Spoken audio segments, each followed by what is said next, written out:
Amazing people, this morning we are going to be sharing on this topic, strong but tired, the myth of I got this. Strong but tired, the myth of I got this. Now it brings me to this question. They said you're independent, you're resilient, you're strong. Yes, but when did asking for help become weakness? That's the question we are going to be sharing on this morning. When does asking for help become weakness? Now, just imagine this situation. You learned to do it all by yourself. You learned to fix your own mess, celebrate your own wins, soothe your own wounds, because the wrong one made self-reliance your only option. That is what happens. When you see people, at times they will say, this lady does not have a feminine energy. It's not because they cannot be feminine. There are people who have fought through challenges. They have gone through difficult times. They have bandaged their own wounds by themselves. They did not have any rescue when they looked up to people that could rescue them. They cried at times. They asked objective and honest questions only to be left alone, or only to be told maybe you're overreacting or you're expecting too much. And then now they developed their mental and emotional muscles. They developed resilience. They started doing things by themselves because they are their only rescue. And then you turn around and think that they are too hard to deal with.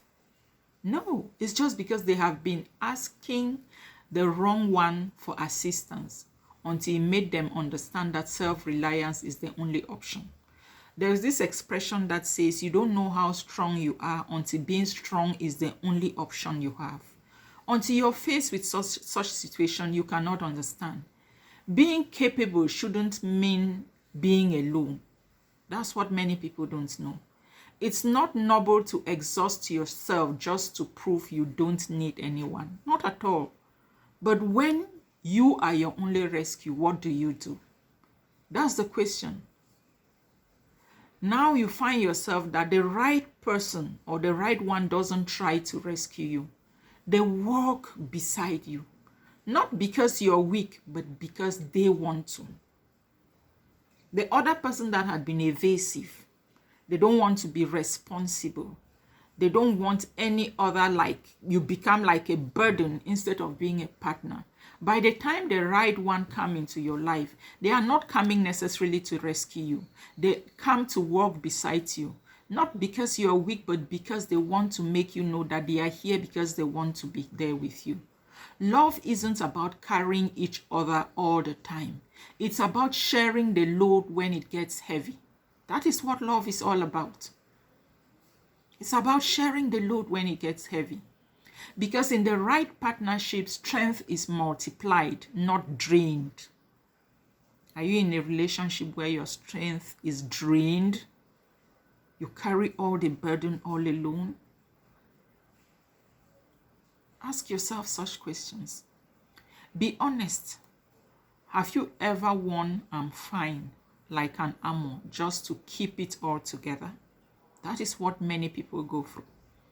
When you ask them, how are you doing? I'm fine. It's just an armor because they want to keep it all together. They want to keep going. But please, do you keep pushing solo because it feels safer? Do you crave help but don't know how to ask? Or finally, let someone in and realize that is power too? Please feel free to share your opinion in the comment section. I hope I made some sense. Good morning.